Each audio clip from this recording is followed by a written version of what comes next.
I'm calling from the Trib. I'd like to confirm a quote. Yeah, they run around for 2 hours. I'm coming up on deadline. How much money was involved? Was it over $1,000? Was it over $10,000?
Everything in. Go back any further, we'll be in the ocean. Here comes Councilwoman Worth.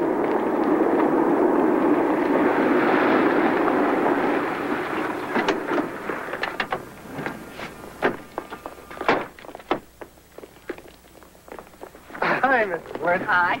Did you arrange for this sunshine? Of course, and I want it on the record that ever since I was elected to the Board of Supervisors, we've had moderate weather. Whereas under my predecessor, we had heavy, heavy rains. I think that's significant. Who persuaded McGavin Industries to build here, Mrs. Worth? Modesty forbids me from answering that. What am I saying? I did. I've dealt with that corporation for years. Do you see any conflict of interest there? I mean, since your own company dealt with those people before you were elected? Well, here's Mr. Rossi to start off another day with a smile. No, Mr. Rossi, no conflict whatsoever.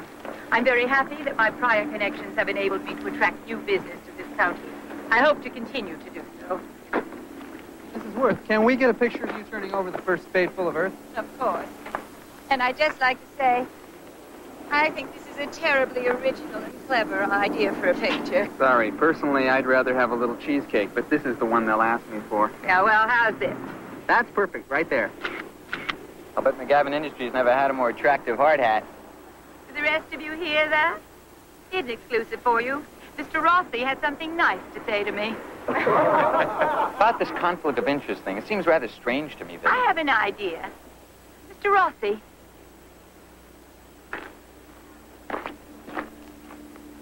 How about turning over a little earth yourself?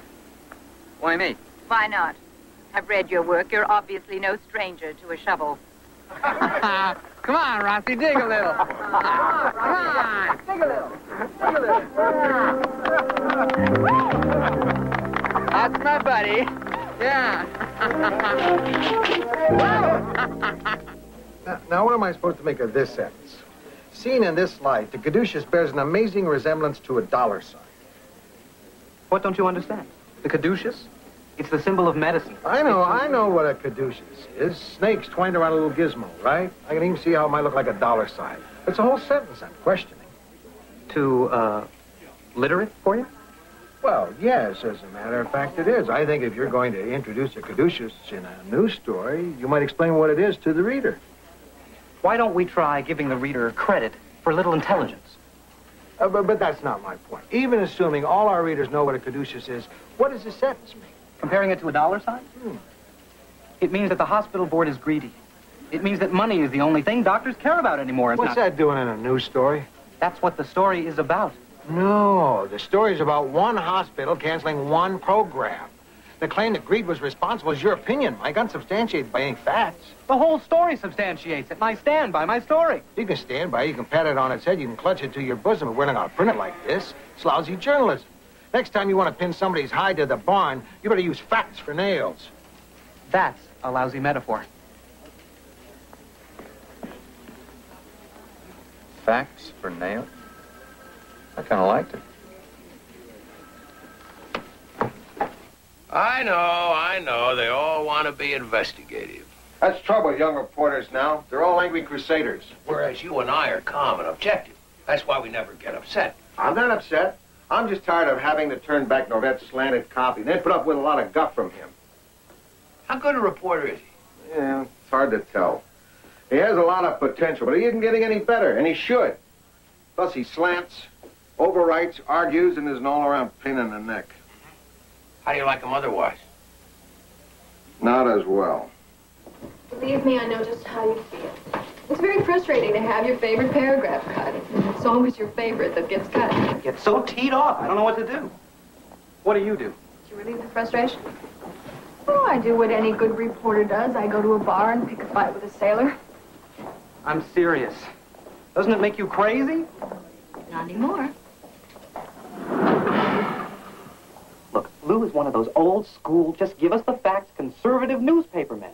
He wants everything to read like an almanac. Oh, come on. I'll give you an example. That piece of yours that ran yesterday on the oil company, I'll bet that started out as a well-written piece of copy before he got his hands on it. That story ran word for word the way I wrote it. I loved it. Mrs. Worth, how do you explain the fact that McGavin Industries bought this land at $2.50 a foot when the cost of industrial land anywhere else in this county is $4 a foot? Good for you, Mr. Rossi. You keep asking questions. Well, how else will you learn anything? We made the price attractive precisely because we wanted them to buy it and to build here. Why? Why? Because it is obviously to the benefit of the county to have them here. The jobs and revenue generated will far outweigh the temporary loss. Enabling them to buy cheaply was a very sound fiscal move. I see.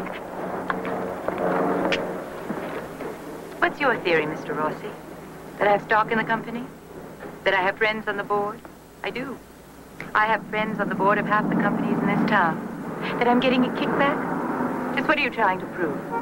I'm not trying to prove anything. I just... This entire transaction was conducted in the clear light of public scrutiny. All the records are available to you. There are no secrets.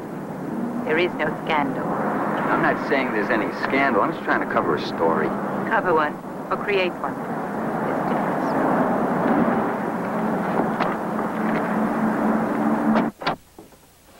Oh, good. Come in. Come in. Let's sit over there. Take a chair. Make yourselves comfortable. Now, I find myself facing a very unpleasant task, and my plan is to deal with it as leaders have dealt with unpleasant tasks since time immemorial. I am delegating it to my subordinates. Sound like the Army. Well, not exactly. To the best of my knowledge, the Army never went in much for firing people. So that's what this is about. Who do you want us to fire? But you'll have to choose. That's what makes it so unpleasant.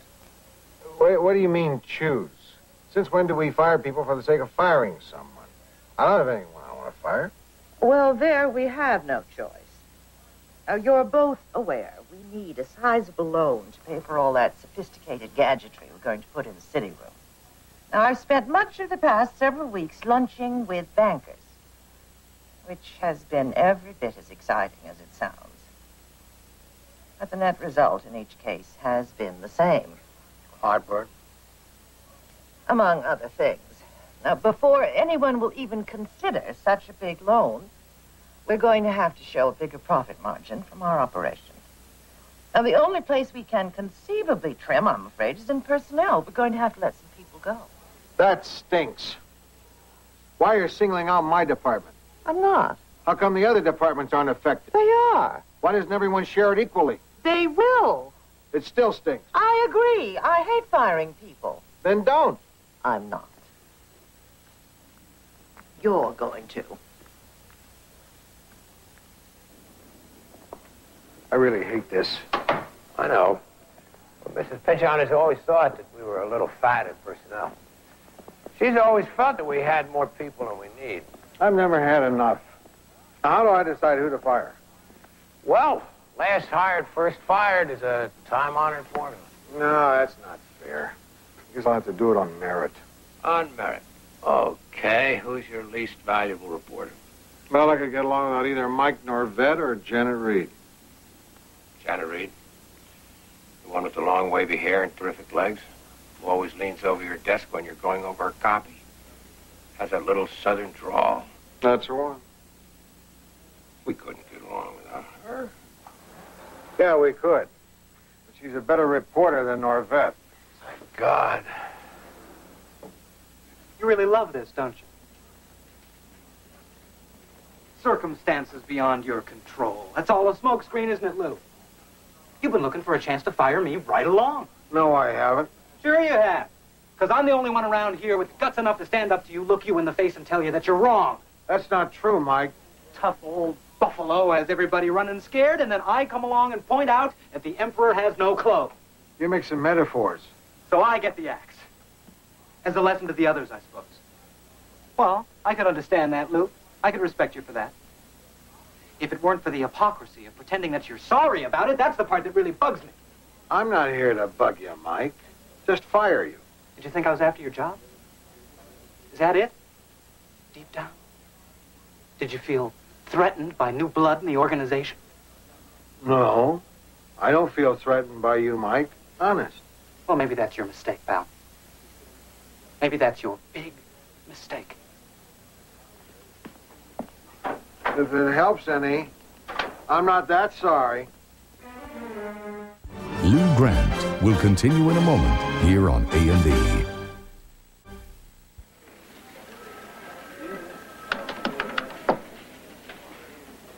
And I just learned to thread a typewriter ribbon. Where is it? I think the only way this story's going to get over there is for me to hand carry it. Where's the trouble? I've done everything you're supposed to do. This machine just does not like me. Okay, you hit your 4-digit story code. You punched in your 3-digit output code. Your 3-digit receptor code. Girl talk. Oh, you omitted the transfer code. Here. Here it is. I got it now. You better be nice to me today, Lou, or I won't tell you who's got a crush on you. On me? Someone has a crush on me? Well, not exactly a crush. It's just someone who saw you at the press club and thought you were cute. Cute. I can understand that. I've seen you at the press club. There's just something about you. The way you get drunk and abusive and insult people, it's irresistible. Excuse me, unless there's a button on this machine that you push for coffee. So who was this tasteful and discriminating woman? Barbara Benedict. She works for Pacific Magazine. I don't really know her that well, but she took one look at you and wanted to know more about you. Really? Well, now, I know this isn't a question guys are supposed to ask anymore because women are people and not sex objects. But would you say that Barbara Benedict was... A real tomato. Really? Really? Well, well. Listen, by the strangest coincidence, I was thinking of having lunch at the press club today. Why don't you come along and introduce us? I don't think she hangs out there, Lou. Besides, I gotta have lunch today with Benita Worth. I want to show her that not all Trib reporters are like Rossi. Oh, sure. Good idea. Why don't you call Barbara Benedict, introduce yourself, and invite her to lunch at McKenna's? No, I can't do that. I'd feel like a jerk. Hi, I'm Lou Grant. We've never met, but I hear you think I'm cute. Want to have lunch? I feel like a real jerk. Suit yourself, Lou.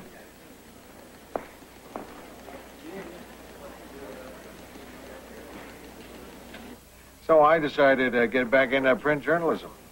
It must have been quite a jolt making the transition from TV news. No, not really. An editor's an editor. You don't lose the instinct. You're amazing. No, I'm not.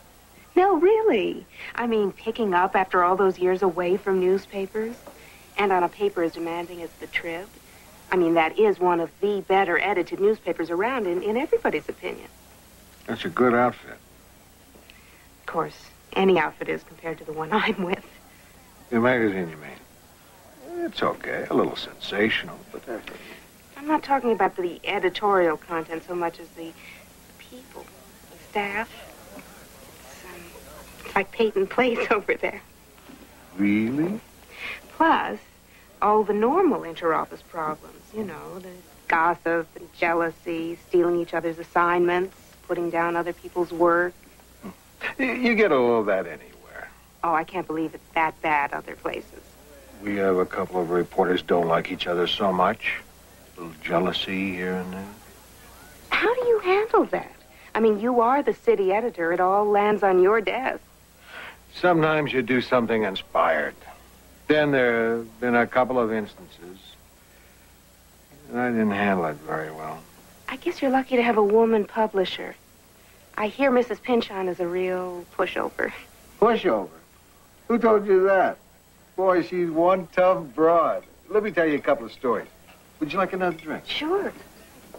Huh? Cream and sugar, Miss Newman? Billy, no, thank you.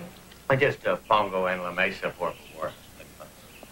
Are you going to be the next chairman of the Board of Supervisors? Gracias. Oh, well, You want more coffee, Benita? thank you, no. Okay. Look, I'm not denying that I'd love the opportunity to throw my weight around. It must be refreshing for you to meet a politician who's a straight talker.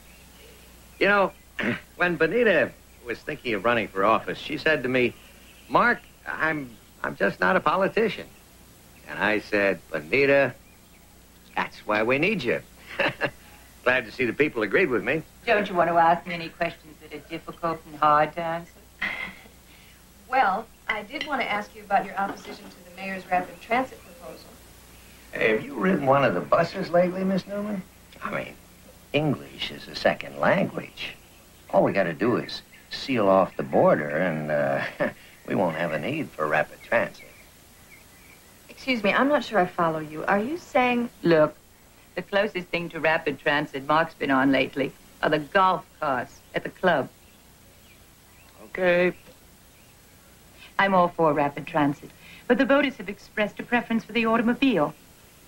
Perhaps our challenge is not to rearrange our lifestyle, but to find a cleaner fuel and a more efficient engine. Well, you're not going to lose too many votes with that opinion. Sometimes what's popular is also what's right. Benita taught me that when we were in business together. I thought you taught her the business. No. She bailed me out. Saved my life. It's nonsense. My business was underwater. Fish were swimming in the windows. That little lady took over the controls and put it back on a paying basis. Kept me out of debtor's prison. Company was doing just fine until Mark got ill. I stepped in to try and pull things together. With his help and guidance, I managed to finish what he'd started. As I recall, it was one of the real success stories of the year of the business community. Didn't the company expand tremendously? Just a little. 10 times. She made it 10 times the size it was. It would have grown anyway. You sure you don't want to try a little of this? No, thank you. Hate to see it go to waste. Well, anyway, she made all the moves that I should have made. And would have made, if you'd been well enough. That's when I knew that Benita ought to be in government. She's got more imagination and more plain horse sense than any 6 businessmen I've ever met. In fact, I'm going to say this. This little lady ought to be our governor. Is that an unofficial announcement? You'll notice, Billy, I didn't say that.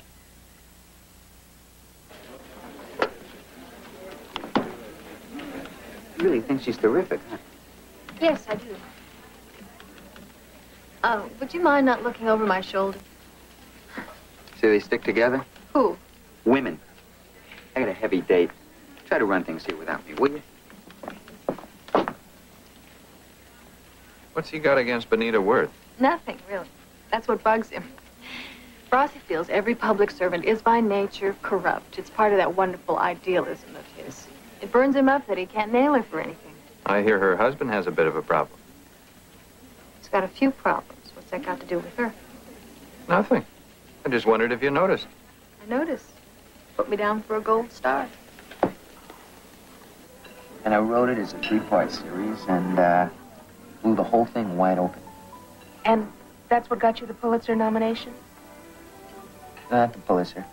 I didn't say that. I said the equivalent. Which was? Southern California newspaper killed citation. You're amazing. No, I'm not. I'm just capable. Extremely capable. How do you get along with that city editor of yours?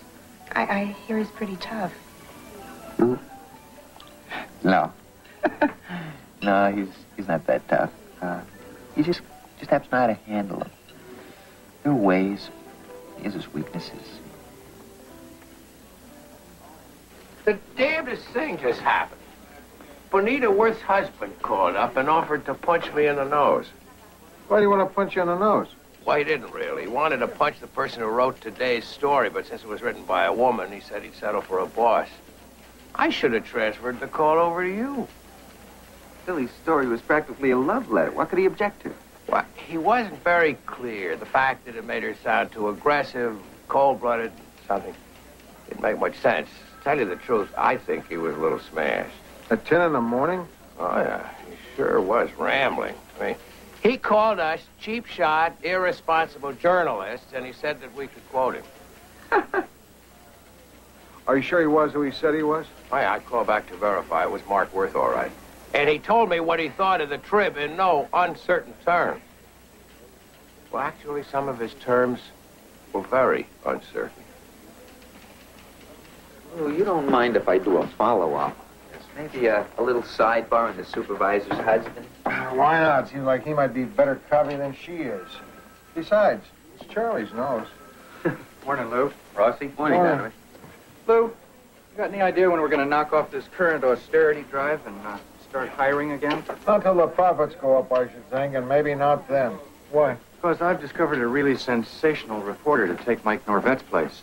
Oh, yeah? Who is this boy wonder? Girl wonder.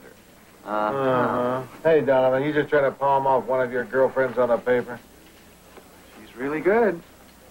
And I'm not just saying that because she and I happen to have a little something going lately. Her name's Barbara Benedict. Lou Grant will continue in a moment here on A&E. You've been going out with Barbara Benedict? Yeah. We're supposed to have dinner this evening. Why? Because I was supposed to have dinner with her. You were? That's right. Only she told me she had to work. She's going out with me. That's probably what she meant. Why are you being sarcastic? Barbara Benedict happens to be the girl Billy told me about. Who had a crush on me. Me, you mean? I'm afraid you're both deluding yourselves. Don't you see what she's done? For whatever reason, she's allowed each of us to think that she was interested. She's been lying. To both of you. For why? I don't know. Maybe she wants a job here. She already has a job at Pacific Magazine. Yeah, but working here would beat working for that gossip mill. What a weird way to go about getting a job, pretending to have the hots for 3 different guys. Maybe she was sincere. Maybe she really did like both of you. Until she met me.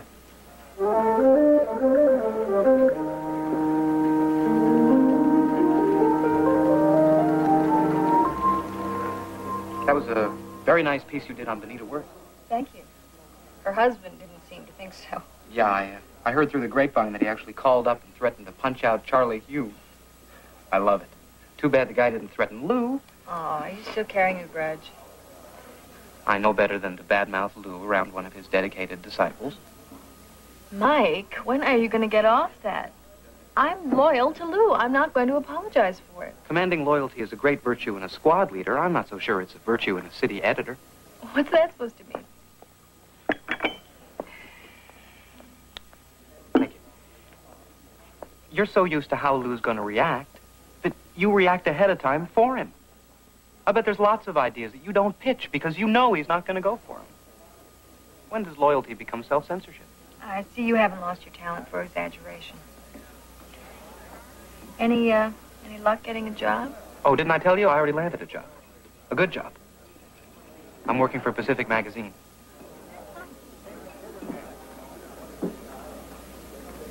Mr. Worth, is your wife aware you've invited some of the press over for a talk? No, she thinks I'm out playing around. Do you think she would disapprove? I don't approve or disapprove of her press conferences. Is what appeared in the Tribune story true, that you threatened to punch their managing editor? Gee, I thought you'd never ask. Yeah, it's true. And I would like to commend all of you for being willing to come and talk to a fellow who's threatened mayhem against journalists. Don't you think an apology's in order? Yeah, but I don't think I'm going to get one from you fellas. So, seriously, I called you here because I wanted to give you my side of the story. And I really think you ought to reserve judgment until I do. Let's face it, the fact of the matter is that, when I said those things, I was 3 sheets to the wind. You're not going to hold a guy to what he says when he's bombed, are you?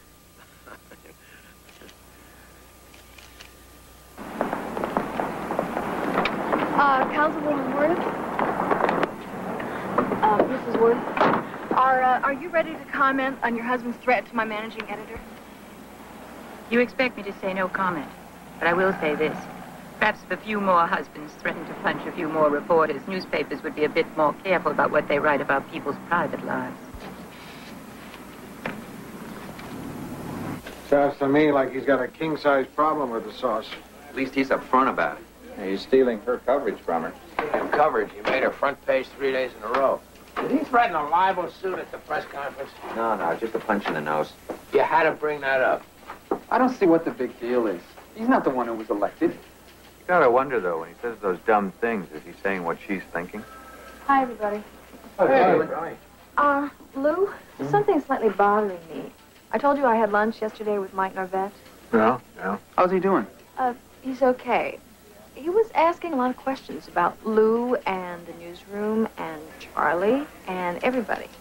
Probably still wants to come back. No, that's not my point. He's got a job on Pacific Magazine, and that's what's bothering me. You mean the fact that he was asking all those questions about the trib? Like Barbara Benedict was asking all those questions about the trib? She was. Uh-huh. She questioned me and Lou and Donovan. Don't include me in that. I'm beginning to get the picture. Norvett goes over there with a chip on his shoulder against the trip. And the next thing you know, the very attractive, very sexy Miss Benedict is cozying up to gullible members of our editorial staff and asking lots of questions about mistakes we've made, personal questions about what really goes on. She didn't get anything out of me. Me neither. We had coffee together, that's all. I got to reminiscing about the paper, nothing scandalous. You sure? We had coffee. Are you sure you didn't tell her anything scandalous? Sure. I mean, I don't think I did. I told her a lot of funny stories. She's a great audience. Yeah, she sure is. Great listener. Lou, we have been had. Lou, I have to apologize. She did the same thing to me. It's just that in my case, it seemed a little more believable. They're all in the same boat. Billy, too, with Norvett. What are they looking for? Oh, you know the kind of stuff they print. Scandal, expose, skeletons in the closet. What really goes on at the trip? Well, what does? What have we got to hide? What could any of us told them that was so terrible? Well, I did mention the time we paid all that money and got stung on the Luther Cardell story. That's public knowledge. We printed that ourselves. About ourselves. Right. We didn't print about us flying down there and buying white suits for that fake rendezvous in the bar and about you chasing Jack Riley down the beach trying to break his neck. Lou, we didn't print that. What else?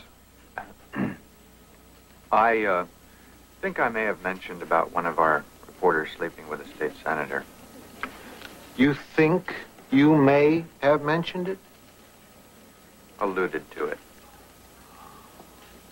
Well, everything I said was pretty positive. I don't know how he took it. I told her myself about how we raised all that money for that needy family at Christmas. Now, the mother turned out to be a hillbilly bunco artist. Oh, great. I just told her 1 or 2 amusing anecdotes about Mrs. Pinchon. Listen, it's silly for us to speculate about this. We're all professionals here. They're professionals. Let's talk turkey. Barbara, Lou Brandt. Say hello for me. Listen, it's of no importance, really, but I was just kind of curious about the piece you guys are doing on the trip. Oh, my Lou. You mean you knew about it all the time? Of course. Why do you think I played it so cool when you were trying to pump me, huh? I never told you that. Sure you did. Frankly, I'd say it was one of the most revealing interviews I ever had. I'm very grateful to you, Lou. Well, good. Well, yeah, I'll do that. Thanks, Barbara. Bye-bye. Would she tell you anything? Sure. She says we can stop worrying about the article and read it ourselves. It's coming out tomorrow. Lou Grant will continue in a moment here on A&E. The guy at the newsstand downstairs says Pacific Magazine won't be in for another hour. Forget about Pacific Magazine, will you? How can we forget? I spent all last night trying to remember what I told Matahari. How come she's a Matahari for doing the same thing our reporters do? Because our reporters don't pretend to be something they're not. They announce that they're reporters to the people they're talking to so that they don't get the wrong idea and make fools of themselves. Well, personally, I'd never tell them a thing. If a reporter tried to pump me, I'd clam up. He wouldn't get nothing. I got absolutely no use for those guys. I'd tell them to go straight to hell. Know what I mean?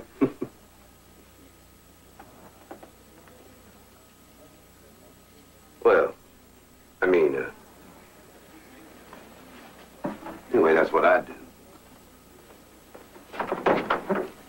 Nothing personal.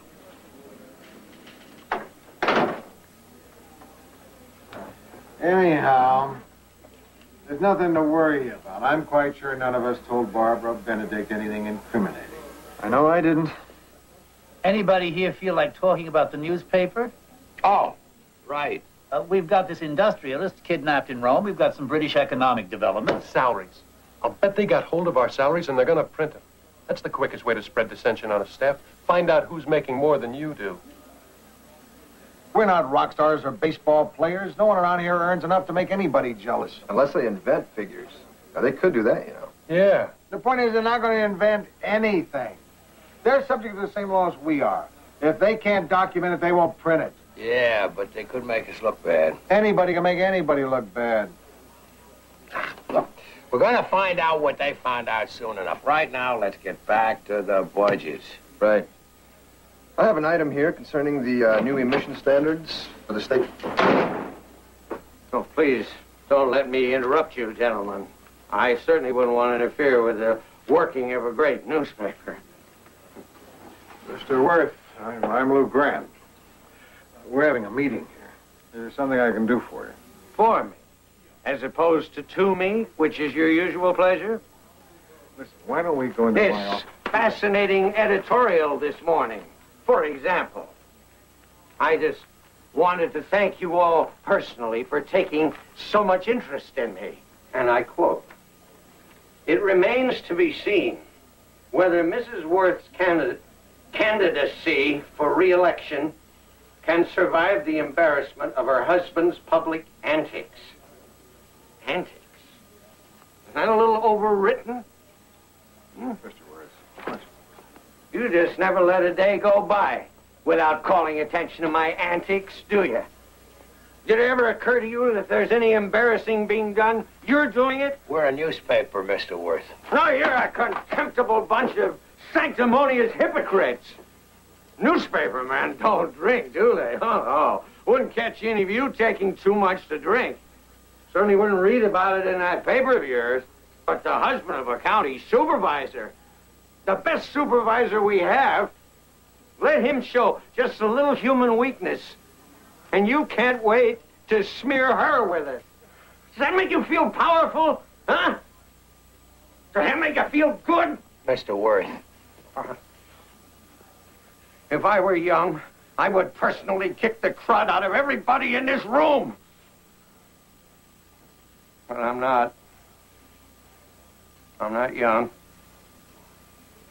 And I'm not very strong, as you constantly point out. So, what do you want to pick on me for, huh?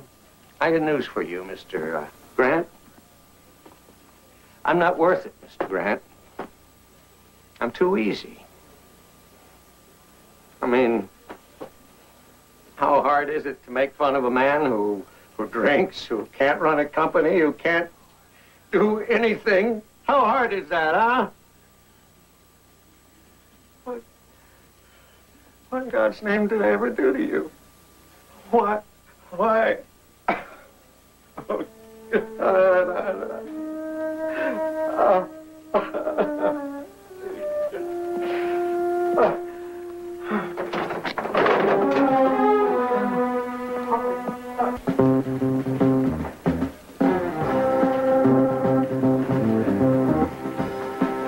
Lou,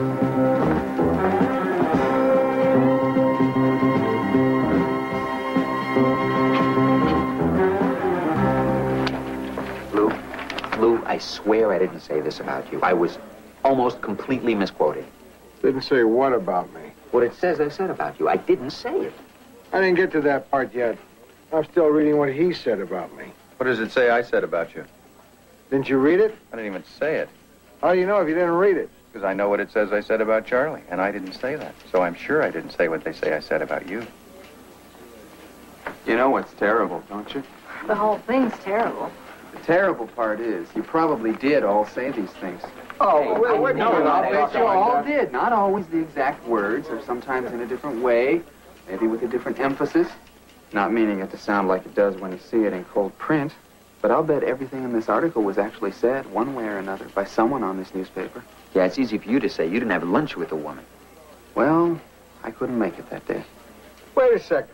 Are you trying to tell me that someone actually used these words to describe me? A classic example of a dying breed. He's almost a cliche. A hard-nosed, bull-headed, bad-tempered tyrant of the city room? I may have used one or two of those phrases, but in a purely admiring sense. Don't apologize. That's the only part of the article I liked. And you really called me a combination of a mole and a snake? No, absolutely not. So much for your theory. What I said was you're a good investigative reporter. Yeah? Then how could they justify using... Well, later, much later in the conversation, and believe me, I was talking about Mike Norvett himself. I may have said something like, a good investigative reporter has to have the digging instincts of a mole and the compassion of a snake. Sorry. No, it's a mistake anyone could have made. You know who must really be burning? It's Mrs. Pynchon. There's some really hilarious things in here about her. Although she may not find them so. Yeah, we'll probably never know where they got that stuff. Oh, Mrs. Pynchon wants to see you and me right away. I think we're about to find out.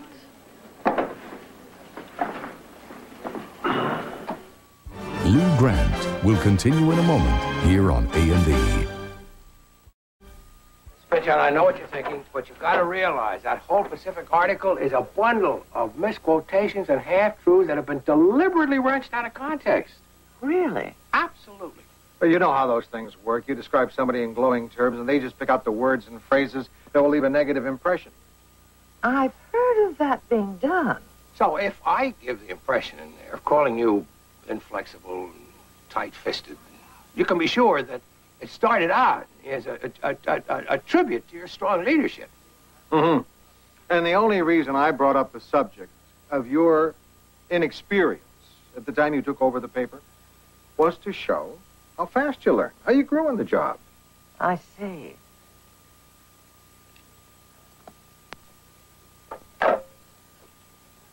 Yes, Mrs. Pynchon. Can you get me the current issue of Pacific magazine?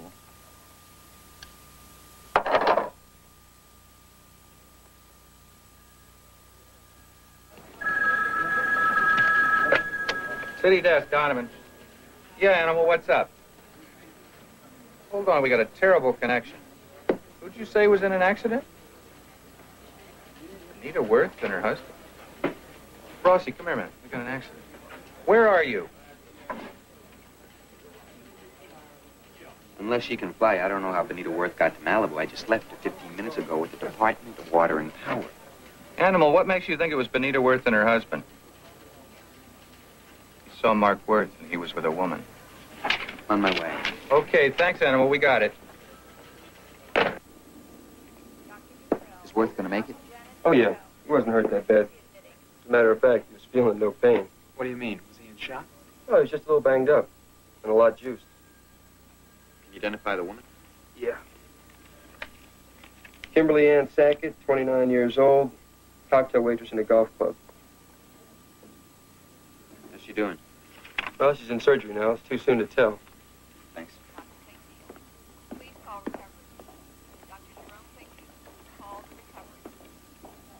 the matter, Mr. Rossi? Couldn't you find anyone to bribe to get a sample of my husband's blood test?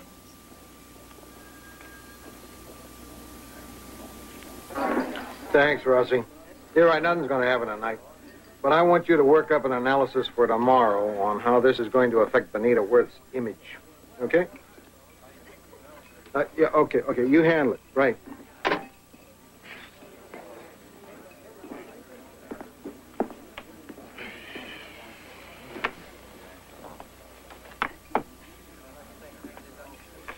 Doggone, Mike. Have a drink.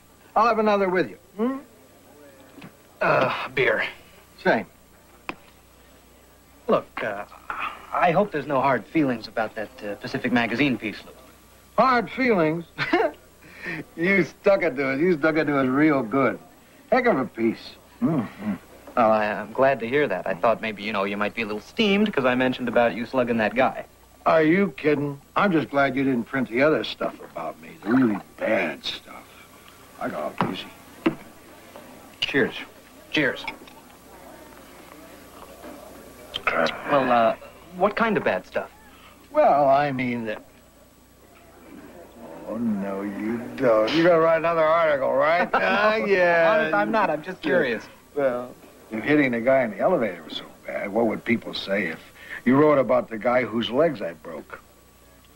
You broke a guy's legs? Both of them? Complete set.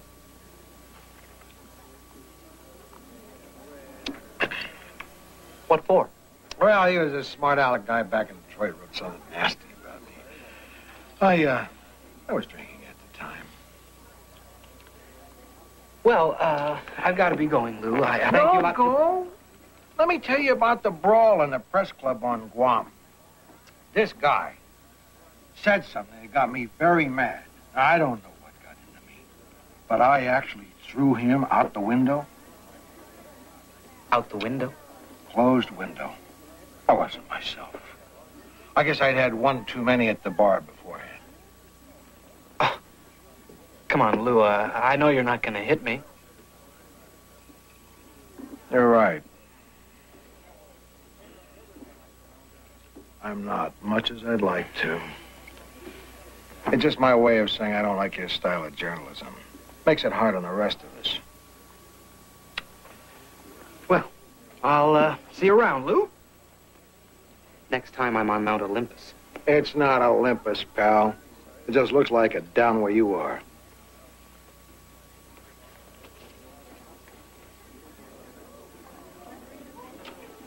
You have a press club on Guam? Who knows? If they don't, they should have.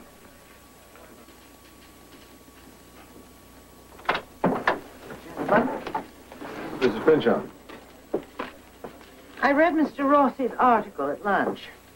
His analysis of Benita Worth's situation is regrettably accurate. The woman's in trouble. Rossi really nailed it. Benita's got a choice between ditching her husband and looking disloyal. Or she can continue with a guy who makes racist statements, has been openly unfaithful to her, and is now facing a drunk driving rap. Either way, she'll have a tough time doing her job. Breaks of politics.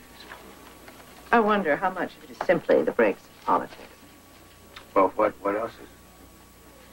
Well, I think we played a part in this chain of events. How's that? Look at this.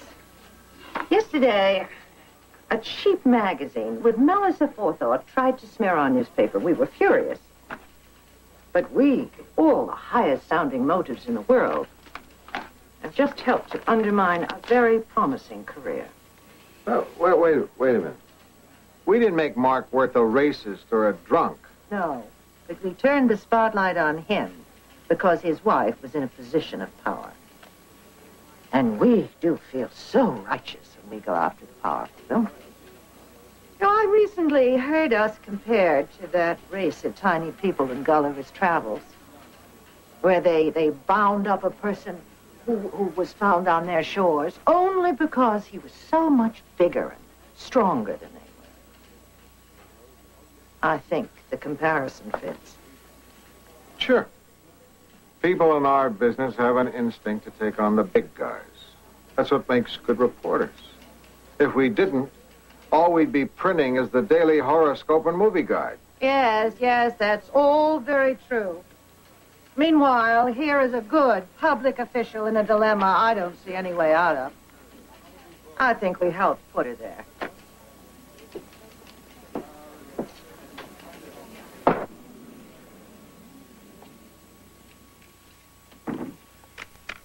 Gentlemen, ladies, this will be brief, and I will not take questions following this statement. It is with deep regret that I announce my resignation from the Board of Supervisors and from public life, effective today. Thank you very much.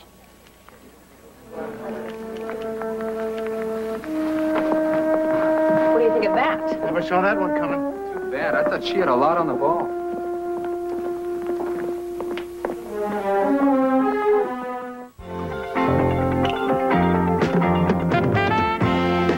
Frost deals with the loss of his wife and goes full force into the search for a missing girl on the A&E mystery movie tonight. Now, Hollywood hatred heats up when Columbo uncovers a long-standing feud between a leading lady and a gossip columnist. Ann Baxter guest stars in Columbo, next on A&E.